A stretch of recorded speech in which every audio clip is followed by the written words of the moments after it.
to the Love Lab Podcast, a safe place to get real about sex. Whether you're a man, woman, single, or couple, this is the show for you.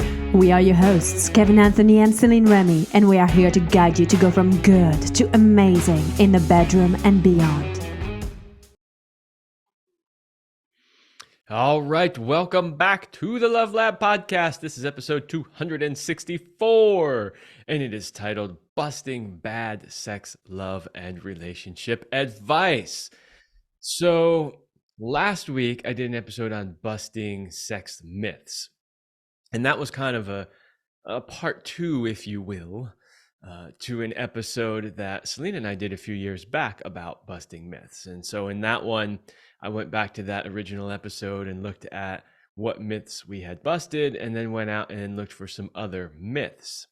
But myths are a little bit different than bad advice. Myths, as you, I'm sure, can understand, there are these misconceptions that get passed on over the years and years and years that then become these sort of myths. But what I'm going to talk about today is advice that you might get from friends, advice that you might get from family, advice that you might even get from coaches, professionals, therapists, that really is just bad advice. Some of this bad advice are things that I have heard clients tell me that they were told, and then some of it I found out on the internet. And so it's going to be a mix of that. They're not in any particular order. They are just bad pieces of advice. And then, of course, obviously, I'm not going to just point out the bad advice. I'm going to tell you what the good advice is to counter that bad advice. Now, of course, when we're talking about advice, these are my opinions on what is good advice versus bad advice. So you can take it or leave it. That is up to you. But obviously, any advice I give, I believe to be, to the best of my knowledge and ability, the best advice that I can give you on this particular topic.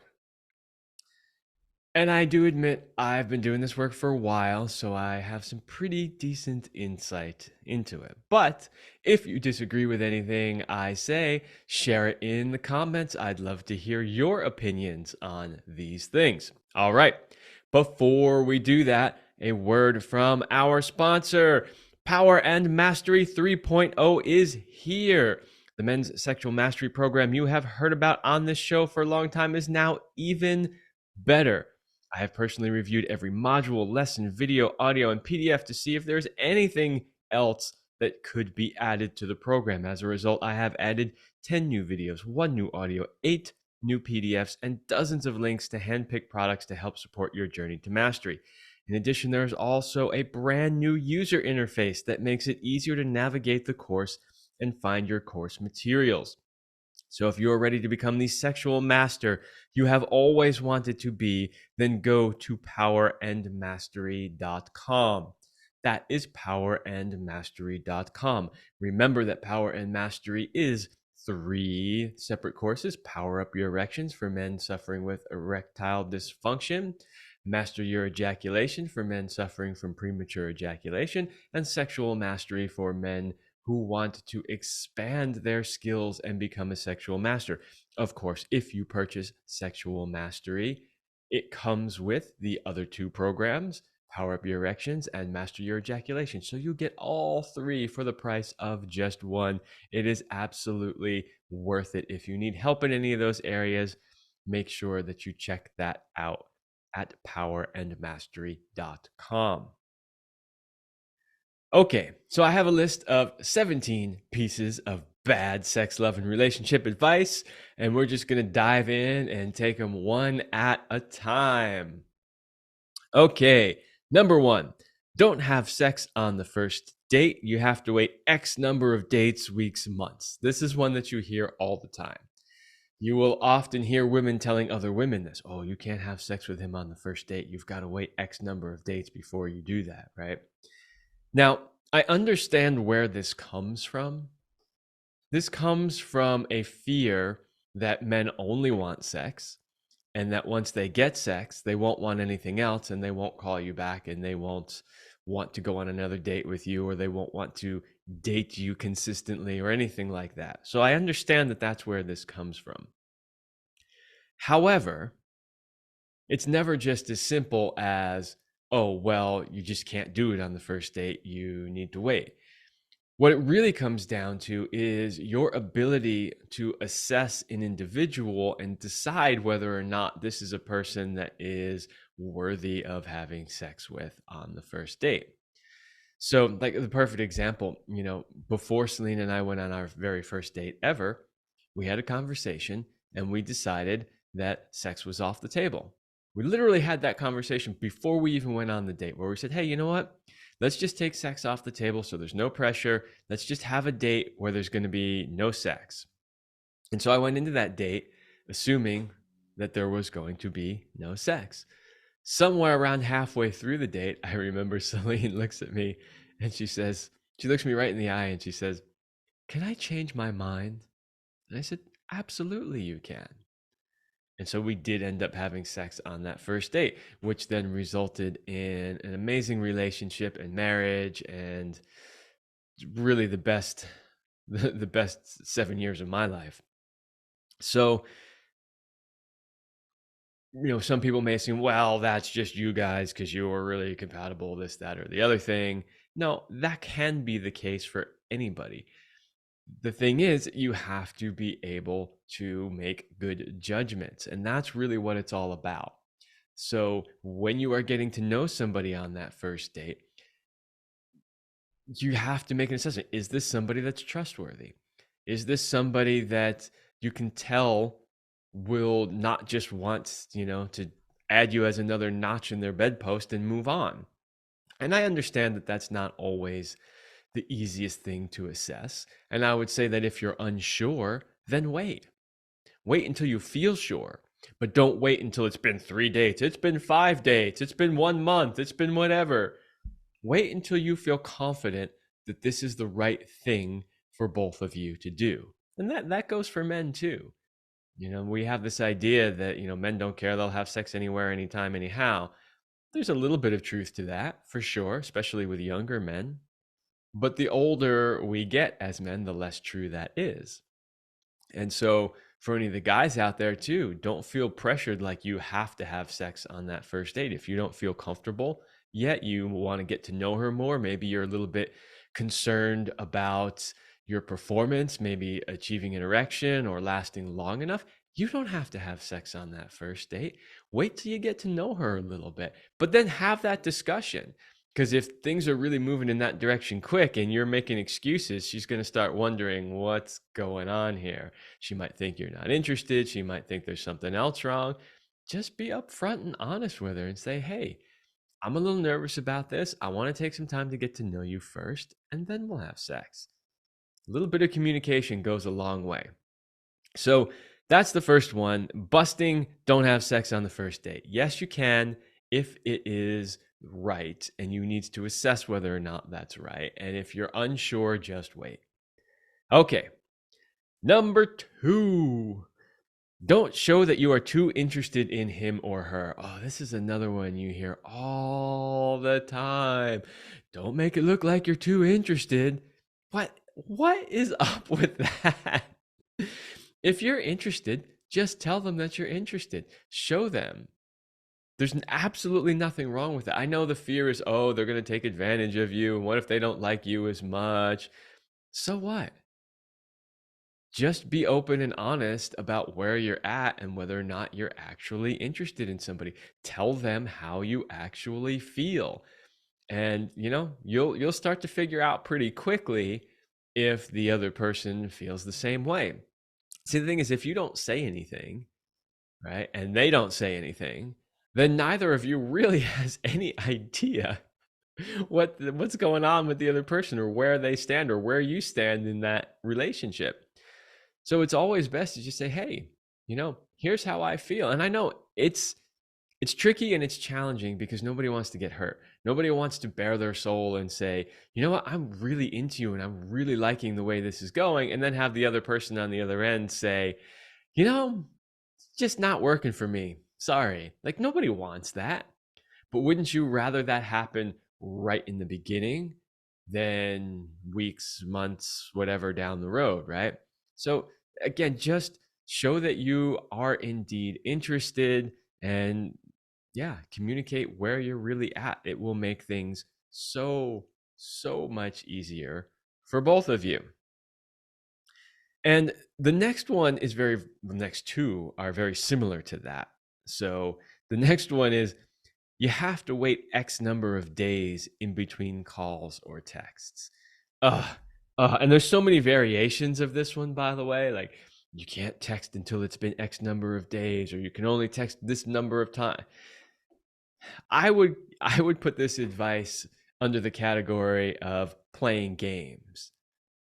Don't play games. That is the simplest, most direct advice I can give you. Don't play games. Nobody likes to be played. Nobody does. And I can't tell you how many times I have sat on the other end listening to either friends or clients say things like, I don't know, he seemed like he was really into me, but now I haven't heard from him in 3 days, and I don't really know what that means, and maybe he wasn't as interested as I thought, and half the time it turns out that they're just following some stupid advice like this, and they're like, I really want to text her, but if I do that, then I'm going to seem like I'm too interested, and I'm supposed to wait 3 days, blah, blah, blah, blah, blah. Bullshit. Don't play games. Games are for kids, not for adults who are dating. You will often see these games, of course, in young people dating. However, you still see those games showing up in older people. These are people they've been married, they've been divorced, they've had kids, whatever. They're in their 40s now, 50s, and they're still playing these games. Still. Just don't do it. Don't wait X number of days between calls or texts. Now, does that mean that you should be sending a gazillion texts to them and flooding their text messages? No. Just text whatever is appropriate. So if somebody texts you and asks you a question, or something requires a response, just respond in a timely manner like you would any other text. If you happen to just be thinking about them, or something reminds you of them and you want to send them a quick message, just say, hey, was just thinking about you. I saw this thing. It reminded me of our date. Just wanted to say hi, and then I was thinking about you. Just do it. But just find what is ever the natural rhythm or flow. And also just ask your partner, what kind of frequency with messaging do they like? Some people want regular messages to know that you're thinking about them. And other people are like, whoa, okay, that's a little much for me, right? So just ask them, what do they like? Like, is it okay if I just send you a message whenever I'm thinking about you? Or, would you prefer that I only send messages, a couple times a week? Whatever it is. But don't fall into the, I gotta wait X number of days. I can't call yet because it's been too soon. I'm gonna look like I'm too interested. No, just drop all of that. No games, and just be yourself. Number 4, which is very similar to that, is play hard to get. You should play hard to get. This is one you see, you'll see both men and women do it, but I think maybe you see women do it a little bit more, which is that, I'm going to play hard to get. I want him to chase me. A little bit of that is okay. A little bit of that sort of chasing dynamic is okay. And I've heard from a lot of women, and Celine used to say this too. She used to say all the time, she's like, I want to be chased. Okay, totally get it. You don't necessarily have to play hard to get in order for them to chase you, though. So that's another interesting and valid point. And if you are going to play hard, just do it a little bit, like just enough to tease so that they understand that you're playing hard to get, as opposed to thinking that you're really not interested, right? Because that's generally, when they say play hard to get, that's what they want you to do. They want you to pretend that you're not that interested, and that you could kind of take it or leave it, and you want them to come and really like want you. No, I do not agree with that at all. If you want to do a little bit of playful, hard to get, just to create a little bit of that, dynamic of chasing that many women like, great, that's fine. But guys will do this too. Guys will play the hard to get, and the way that they do it is actually like the next one that's on the list, which is act like you don't care. You'll see guys doing this a lot. They pretend like they're the stoic, tough guy who really doesn't care. Ugh, I don't care. Yeah, if you want to go on a date, fine. No. Again, these are games. This is bullshit. Don't do that. Just be genuine. Be yourself. You don't need to play hard to get, and you don't need to act like you don't care. Interestingly enough, and I know we see this in a lot of like movies and TV shows, sort of the bad boy who doesn't give a shit, right? And all of a sudden, all the women are attracted to him and want him. And I know probably somebody will watch this video who's more in like the pickup artist school, who will argue with me about how great this tactic works, blah, blah, blah. Yeah, it's a tactic if all you're trying to do is pick somebody up. But if you're trying to actually find somebody to have a real relationship with, it's bullshit. It just is. And, it's something that you see in movies and TV shows, but it doesn't accurately reflect real life.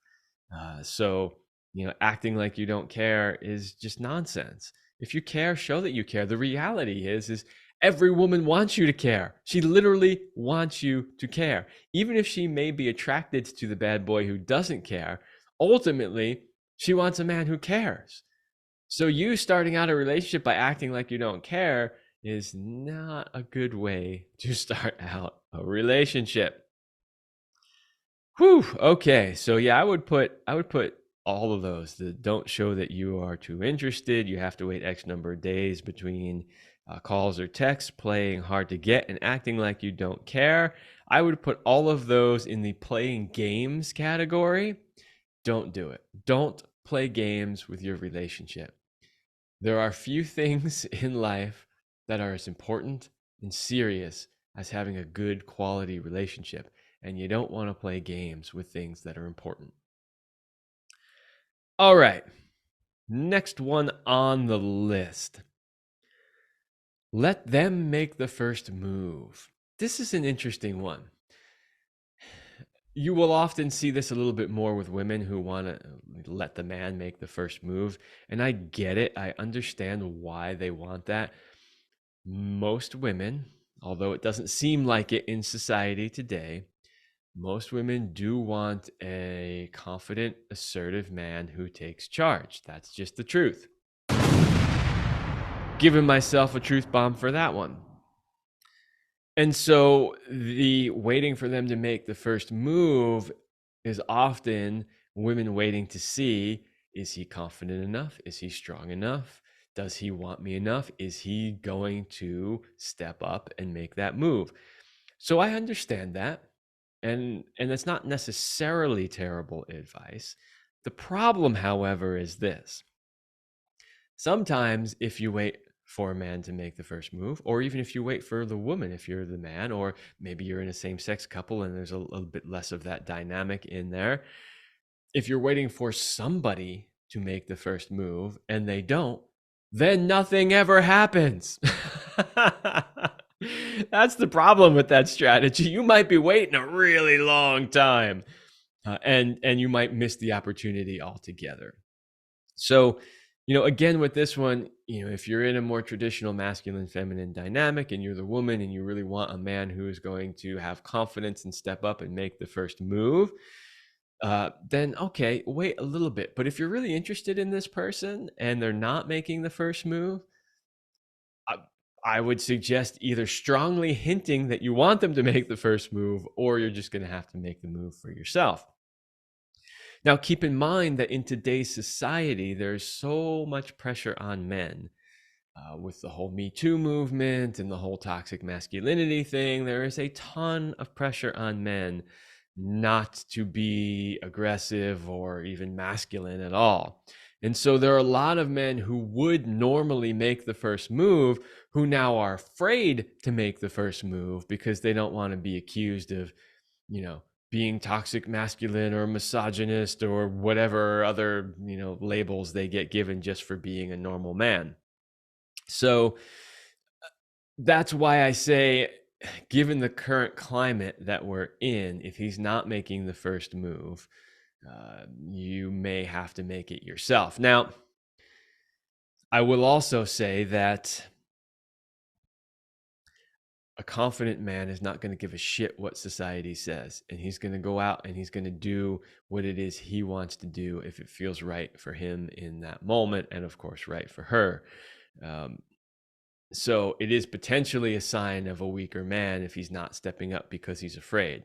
However, it is a significant amount of pressure these days in society. It's not insignificant where you should blow it off. So there could be a lot of good men who normally would be, the confident, strong men, but in this situation are a bit apprehensive. So it's worth giving them a shot if you're really interested in them. I would simply say just pay good attention and see if this pattern shows up in other areas of his life and the relationship. Because really, if what you're looking for is a strong, confident man who takes charge, and he doesn't, and you have to be the one to make the first move, it doesn't necessarily mean he's not a strong, confident man, but it just means you want to pay a little bit more attention to make sure that he really does step up in the areas where you want and need him to. So that is busting, letting them make the first move. Just remember, if you're both sitting there waiting for the other one to make the first move and nobody does, then nothing happens. All right. Oh, this next one is one I have spent a ridiculous amount of time coaching people on. Man, I probably should have put this at the beginning of the list. It's something that I am really passionate about, and it's something that Celine and I were really passionate about too, because she spent a ridiculous amount of time coaching people on this one. All right. It is chemistry means that you are compatible. All right. We have science to back this one up here. So when you first meet somebody and you feel that spark, that energy, that what people call chemistry, they often mistake that for thinking that this person is the right person for them and this person is compatible. So I'm sure you have heard of the honeymoon phase, right? Which, people say lasts anywhere from a year to a year and a half to sometimes upwards of 2 years. What is that honeymoon period? What are we really talking about here? Well, what we're talking about is a period of time in the beginning of a relationship where nature plays its little trick and produces all these feel-good hormones when we're around the other person. It's a way of helping procreation happen. However, it doesn't necessarily mean that you are compatible long-term partners. And that's where people get confused. They feel that, right? Or maybe they don't feel that. And they think this is either the right person or this is the wrong person. So I've seen this played out many, many times where a woman goes, I don't really feel that chemistry with him. He's not the right one. And they end up passing on somebody who's really an amazing person. And the problem is they don't give any time for that chemistry to develop, which it can. Vice versa, you will often see a lot of people say that, oh my God, I feel this amazing chemistry. Like, this is the one. Finally, this is the one. And then you watch them date for months or years, and it's a disaster. It's a train wreck. Because the chemistry doesn't necessarily tell you if this is the right person or not the right person. So you can't rely on that chemistry in the beginning to make a good decision about, is this the right person? Is this not the right person? Are we compatible long-term or not? So don't get fooled by the chemistry. You've got to look for other things. Chemistry can be a good sign, doesn't necessarily mean that it is. And you've got to look for other things. You've got to get to know the person, find out who they really are, find out the things that they like, find out their positions on things that are really important to you. their religious views, political views, just life views in general, what they want out of life, where their life path is going. Find out all of those things and find out if they're compatible with you and what you want and how you feel about these subjects in the world. And also pay attention to, is there good sexual chemistry when you get together sexually? Like, does it flow? Does it work? Does it feel good? Do you both feel happy and satisfied with it? The way you communicate, does it feel easy or not easy, right? Like, look for all of these other things, because eventually the chemistry will die down. Now, it doesn't mean it goes away. That's another myth. I should have put that, or maybe it was one of the myths in one of the 2 episodes, about the fact that, once the honeymoon period is over, everything's just blah and whatever, but now you're committed, so you got to stay in it. It doesn't have to, but it will change. Doesn't mean it goes away. It just means it will change. It'll be different over time. And in some ways, maybe it doesn't feel as intense with the chemistry part, but in other ways, you will feel a depth of connection and love that's not there in the beginning, that you've built over time. And that is really the good stuff. So you want to look for all of those things and not pay quite so close attention to chemistry. All right. One more before we take a break for the sponsor. And this is another great one. You can change him or her. Well, he meets most of my needs, but there's this one thing that's really a problem, that's really not working for me. But don't worry, I'll change him. Given enough time, I can whip him into shape. You hear this a lot. You will often hear women saying this a little bit more. I can change him.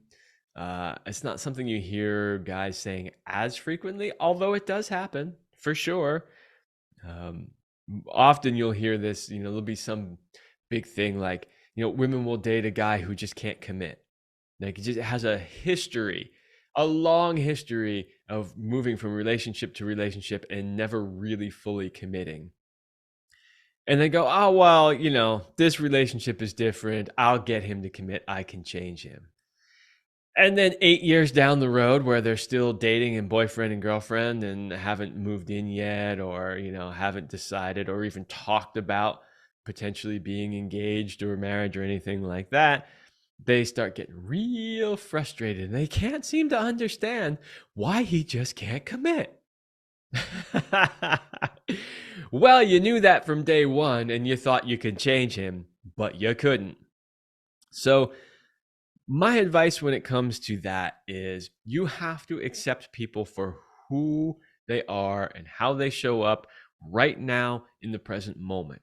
And if who that person is and how they operate and how they show up in the relationship is acceptable to you, great. Then there's potential there.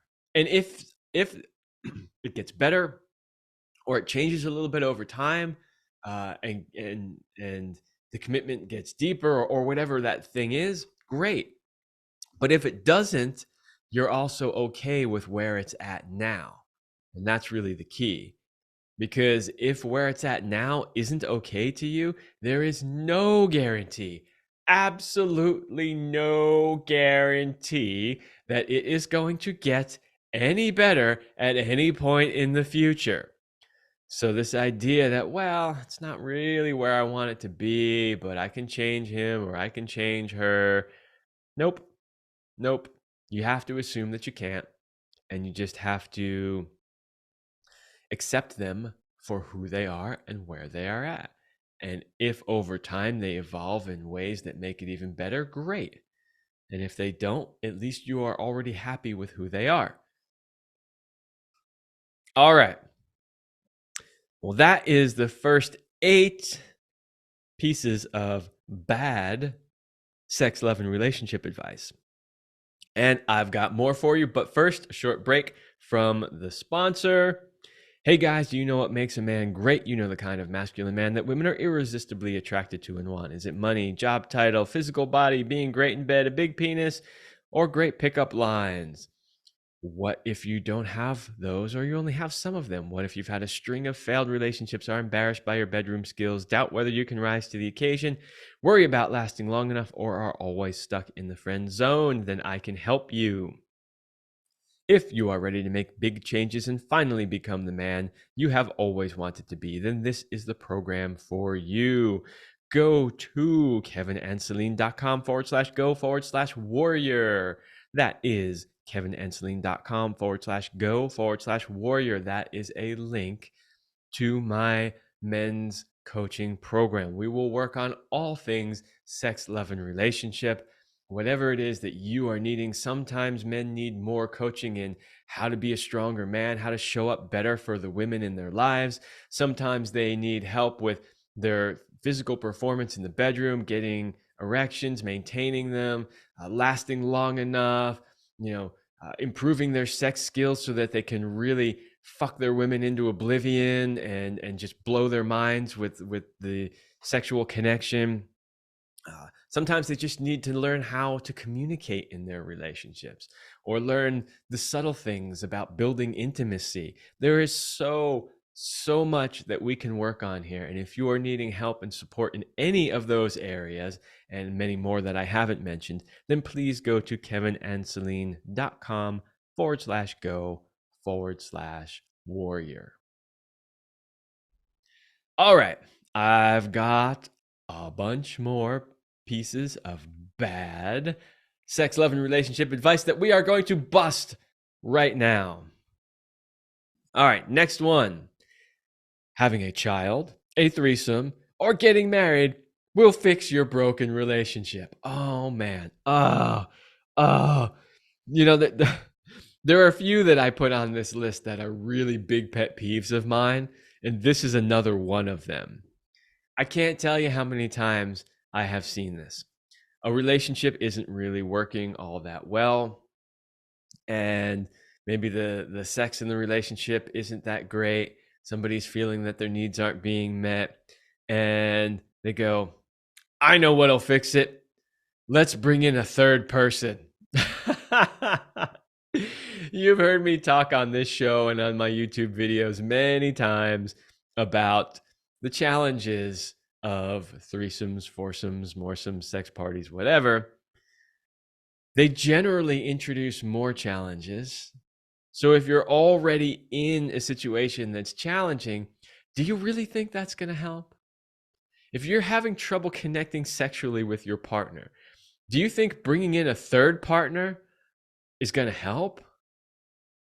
And now your partner's going to be like, ooh, wow, we're a better sexual match, or this is working better for me than what's going on here. And then jealousy creeps in, and it can be a complete disaster. As you know, I am not against threesomes, foursomes, whatever configurations you want to do. I've certainly had my share of all of them. But you have to enter into them in a relationship that's solid, that's stable, that's working, where both people in the relationship know that no matter what happens in this encounter, the relationship will be solid. It's not something that you should ever do because your relationship isn't working and you're trying to figure out a way to make it work. Same thing goes for having a child. Wow, this one really blows my mind. Like, I can almost understand why people think a threesome might fix things in the bedroom. Almost. But having been there and understanding the realities versus the fantasy of it, obviously I understand that it doesn't, or most likely won't. But having a child one just blows my mind, because if you've had children, or if you've ever helped raise children, or if you've simply observed the people in your life who do have children, you will know that having a child will press every button in your relationship that you've got. It will stress you to the max. It will absolutely stretch you as far as it can until you break, or right before you break. It is one of the most difficult things that you can do in life. How in the world do you think adding more difficulty and stress is going to fix your relationship? It's not. It's only going to make it worse. And not only is it going to harm the relationship, now you're introducing a child into it who's most likely going to be in a less than healthy relationship environment. So, you're creating all kinds of potential scarring and patterns that this poor child will likely repeat throughout the rest of their life as well. So, having a child is not the way to fix a relationship. If you choose to have children, that's wonderful, great, but do it, of course, because you both want to do it, and do it because your relationship is in a healthy place and it's something that you want to do. It's a challenge that you want to take on together, and it should bring you closer together. Now, of course, there are always going to be moments where you disagree on a parenting issue or whatever, but in general, it should bring you closer together rather than further apart. So, yeah, don't think that having a child is going to fix a relationship that's not working well. Neither is a threesome, and neither is getting married. That's another thing too. People think, oh, well, once we get married, everything will be better. There'll be less stress, less pressure. That's not necessarily the case either. So I do not in any way recommend doing any of those things if your relationship is not functioning. What I suggest is you do the work that you need to do to fix your relationship first. And then, if you want to do those other things, go for it. So, read the books you got to read, take the classes you got to take, hire the coaches you got to hire, whatever it takes, fix the relationship first. And if it's not capable of being fixed, then you certainly don't want to do any of those other things with it. And you should probably look at moving on and finding a relationship that does work for you. Whoo, man, that one's such a big pet peeve of mine. I can't tell you how many times I've seen clients and friends make one of these moves thinking that this is going to fix everything, and it is just a train wreck every time. All right. Oh, next one on the list. Yeah, this one is it's less of a pet peeve of mine, yet it is still something that annoys me to no end. And that is, the kids should always come first. This is another bad piece of relationship advice. You'll hear people talk about this, and I've literally heard women give this advice to other women, where they're like, well, your kids have to always come first, and put your relationship on hold to take care of the kids and blah, blah, blah. Here's the problem with that. If you're not putting time and effort into your relationship's not going to survive, and it's not going to be successful. So you are literally sacrificing your relationship for your kids. Now, some people may say, well, that's an acceptable sacrifice because my kids are important. But is it really? And are you doing yourself and or your kids a disservice? I believe that you are. See, to really raise kids properly, you need two parents. You do. You need a feminine parent and a masculine parent. You need to have both, and kids need to experience both.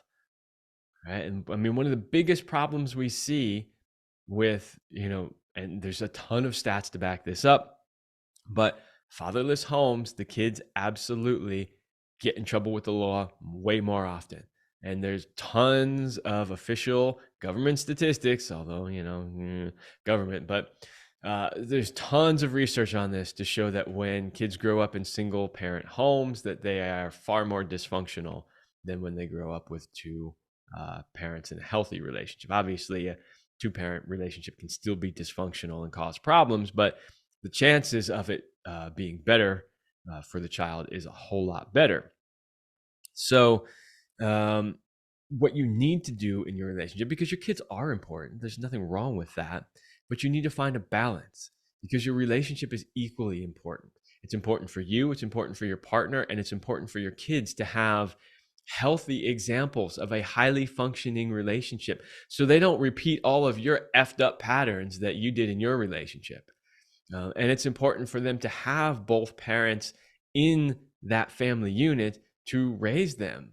It is. And the data does not lie on this. I know everybody thinks these days you don't need two parents, or you don't need a man, or you don't need a woman, or whatever it is. None of that is true. The data is unbelievably clear about how important it is to have two parents, a masculine and a feminine parent, in a relationship, raising kids in a functioning relationship, that is, and hopefully a highly functioning one. So don't sacrifice your relationship at the altar of your children.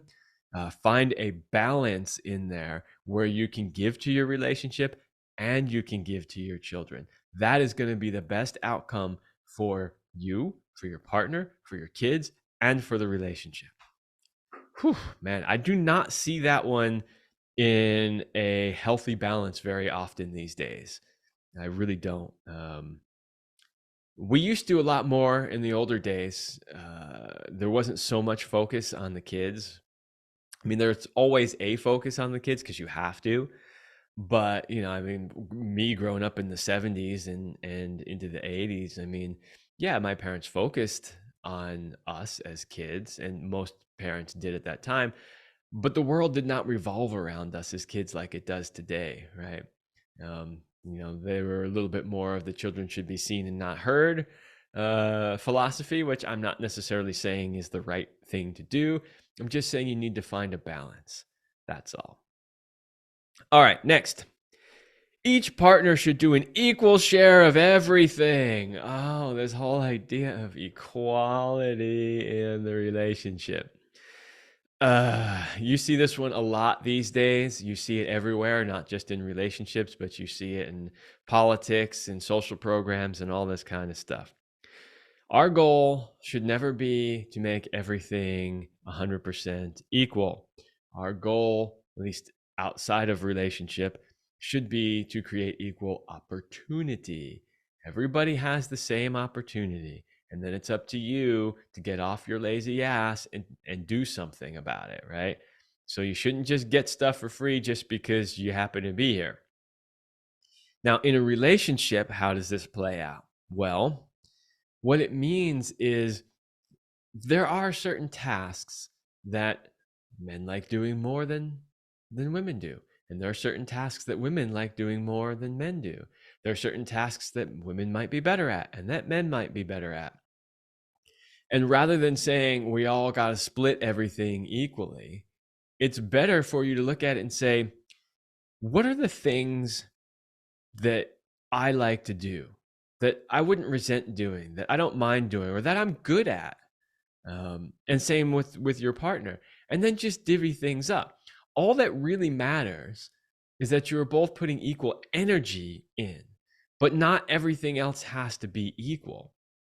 So, in my relationship with Celine, I mean, she cooked the overwhelming majority of all the meals because she was amazing at it. She was, I used to call her a 5-star chef. She was amazing at how she could just create things out of thin air, and they were always good. She was far better at making meals than I am. Yeah, I made meals here and there from time to time. I usually took care of breakfast, which was more of the easy meal. But we were nowhere near equal in that department. Vice versa, everything that had to be maintained on the outside of the house, whether it was the landscaping or the house itself or the fence or the yard or the cars or the trash, I did all of that stuff. She never had to touch any of it ever because she didn't like doing those things. And I did. You know what I didn't like doing? I didn't like vacuuming or cleaning the bathroom, which I still did my fair share of. But the point is that she did the overwhelming majority of cleaning in the house, and I did everything outside of the house. And what we did was we divvied up the tasks in a way that we both felt worked for us.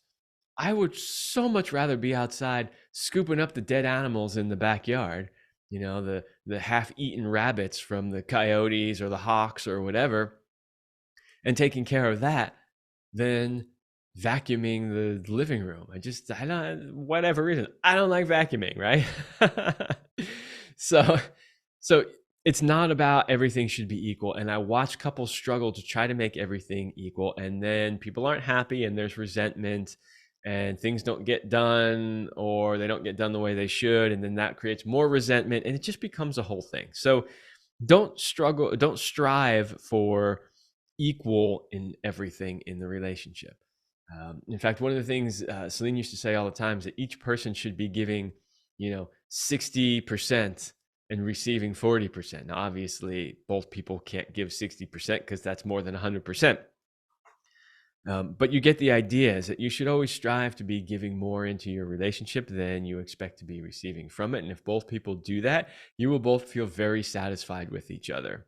And when it comes to doing life things, life chores, life tasks, divvying them up in a way that feels right for you, as long as you both feel like you're both putting enough energy into the relationship to support it, there should not be any resentment.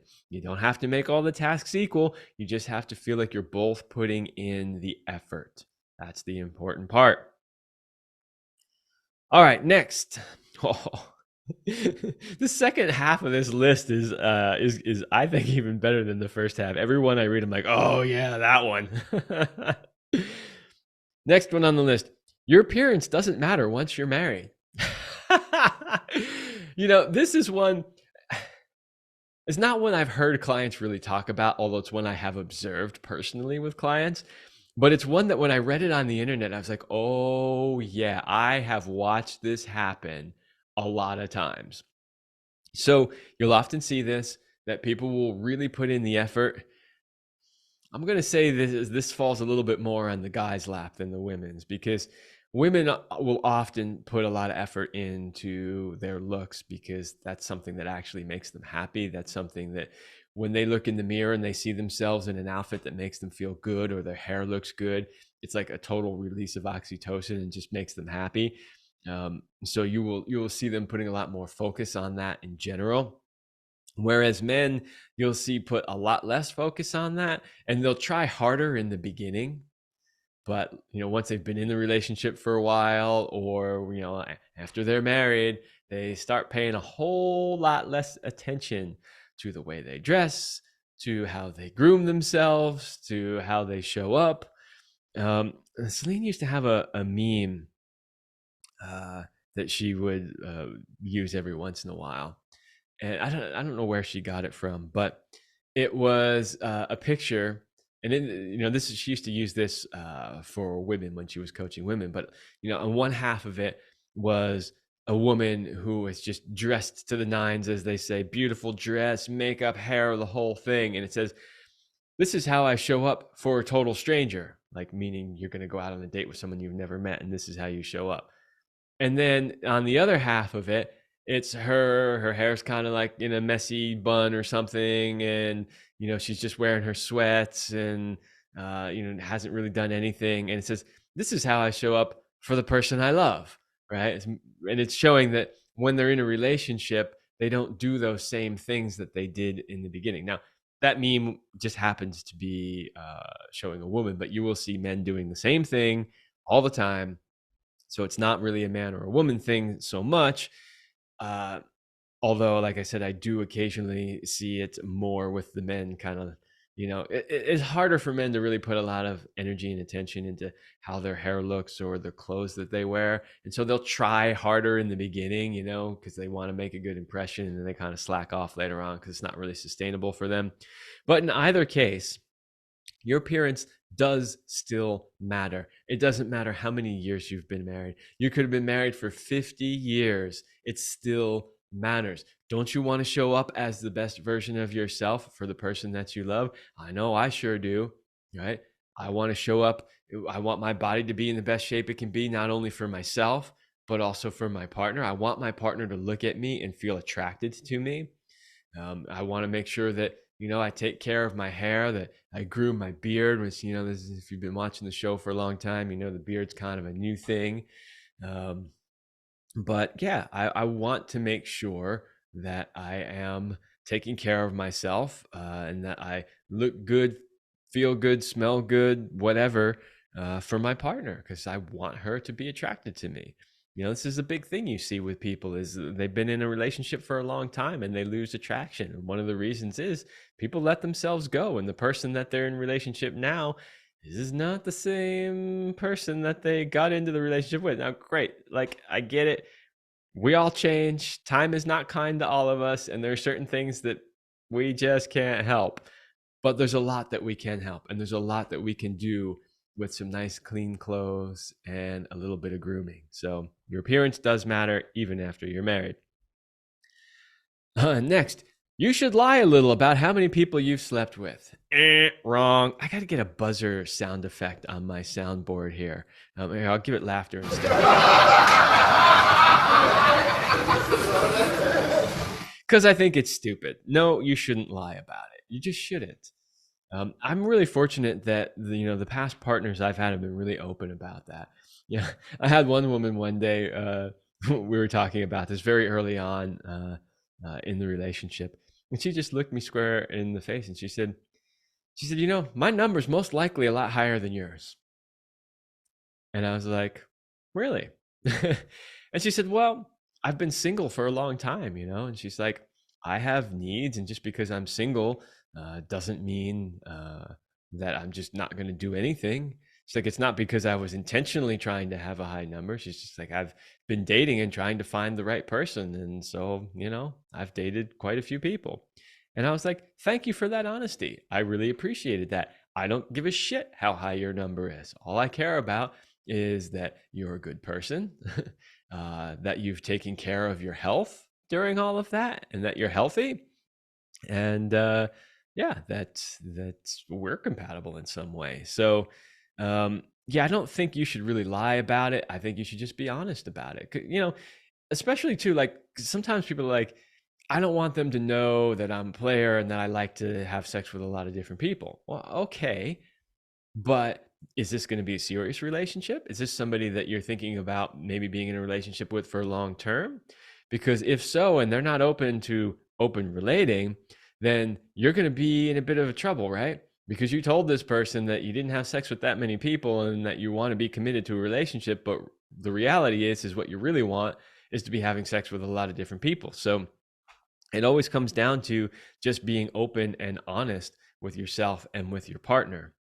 And, here's another point to consider.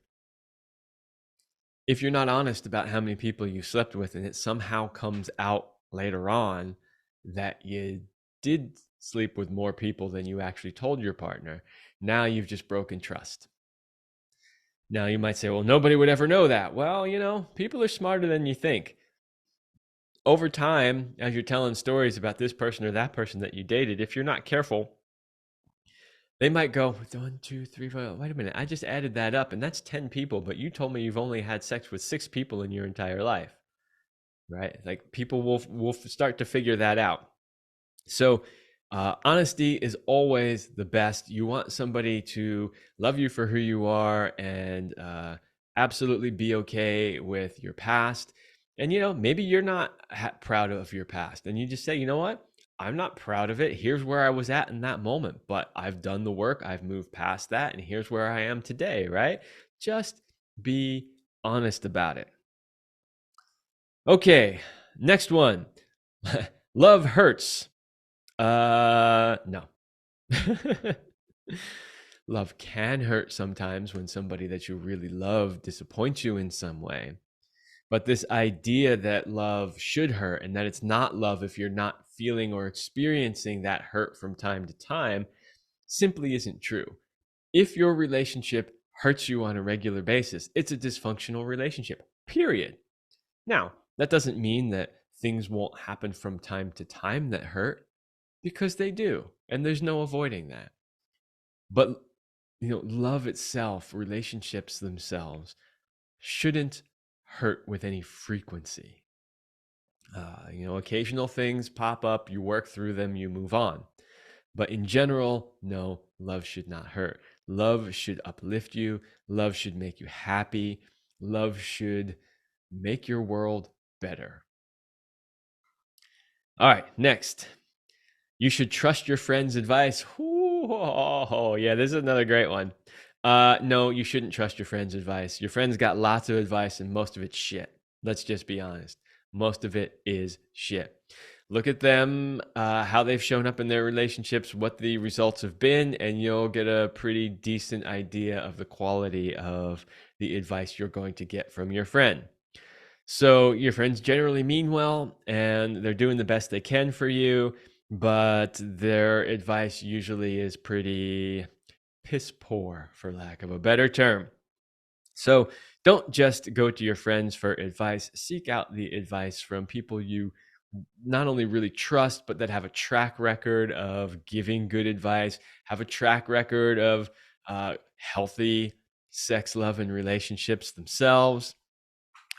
Go out and seek advice from other experts in the field. There are lots of them. There are other experts in this field that do the same thing I do, that I follow because I think they're spectacular. I do my best not to copy any of their content and not to talk about the same things they talk about when they're talking about them. But there are lots of great people in this field. Find the one that resonates with you and go listen to their advice. This entire episode right here is about advice on sex, love, and relationship. This is a much better place to get it than from your friend who's had a string of failed relationships. Number 8, jealousy means that they love you. Actually, it's not really number 8. It's number 16, but the numbering is a little screwed up here on my list, so I don't want to confuse you. It's number 16. Jealousy means that they love you. No, it doesn't. It means that they're insecure. That's what it really means. So if somebody is in the relationship and you're experiencing a lot of jealousy, you need to figure out what's going on and why they feel so insecure. Now, it might be you are actually doing things that are directly contributing to their insecurity, or it might just be that they have some past trauma from past relationships where they don't feel secure. But it doesn't necessarily mean that they love you. There can be people who are really jealous, who I would not categorize the way they show up in a relationship as love. So don't mistake jealousy as love. Love and jealousy are kind of two different things. And just because somebody is demonstrating jealousy doesn't mean that they love you. Okay, and the last one on the list, and I put this last for a reason, just because it was a great way to sort of wrap up this whole thing. And it is, a good relationship doesn't require work. Yes, it does. All relationships require work. There's just no way around that. But here's the difference. It shouldn't feel like work. I'm sure you've heard many times the saying, if you do what you love for a living, it will never feel like work. And in some ways, that's true. I love doing this show. I love coaching people.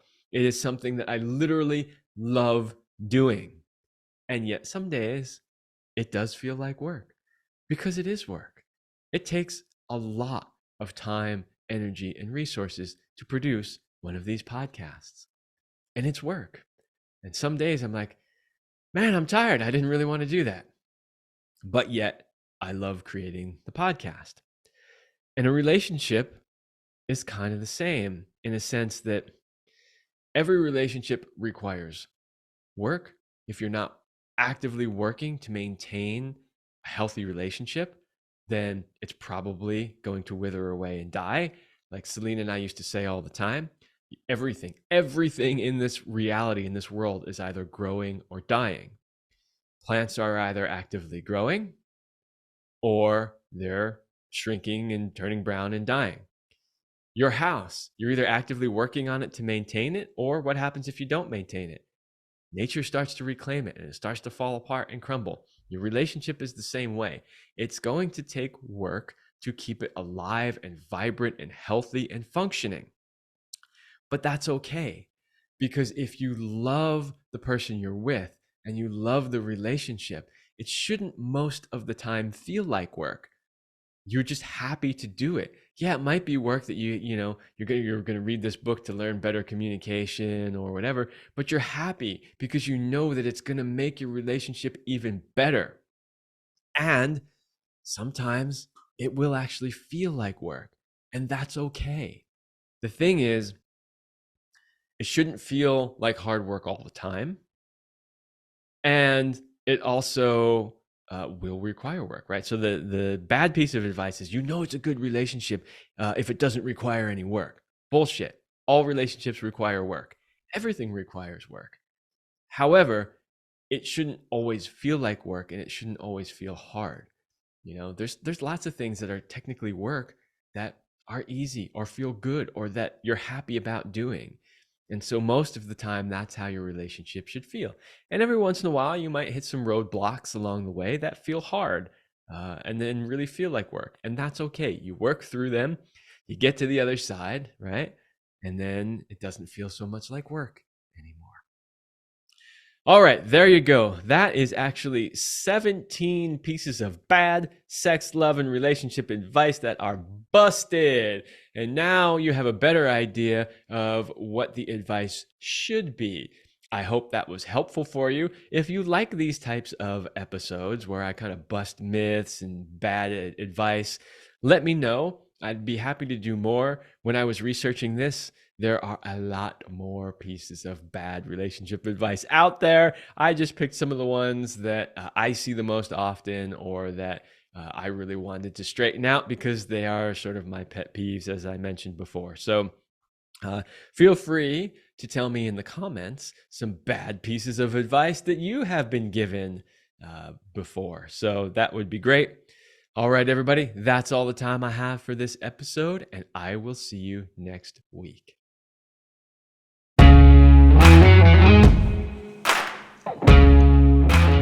We hope you like this episode of the Love Lab podcast. If you enjoy this show, subscribe, leave us a review, and share it with your friends. And for more free, exclusive content, join us in the Passion Vault at CelineRemy.com/vault.